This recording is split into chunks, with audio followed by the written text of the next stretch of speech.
Ayan pa mga katoto. Natakbakan na talaga ako ng trabaho. Isang set yan mga katoto.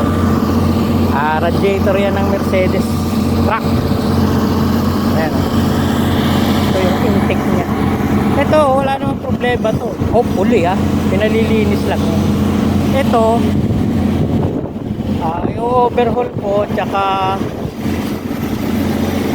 papalitan ko nitong upper tank. May butas daw, bumubulwak yung tubig. Ayan sign ng bulwak ng tubig yan. Dito kasi yung butas niya.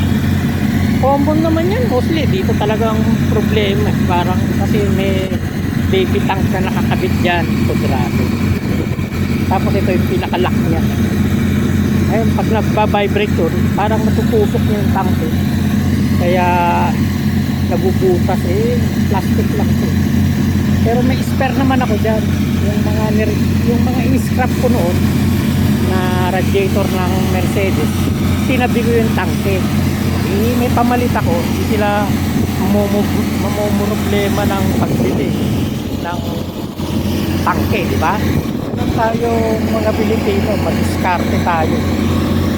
Tayo tapo ng tapo. So update ko lang yan kasi hindi pa tapos yung isang tawag doon, fighter na ginagawa ko. Salamat sa pagod. Sandstorm yun. Ito lang yan kasi hindi pa purely sementado tong aming work area. Lilipad sandstorm. Kanina lang yan mga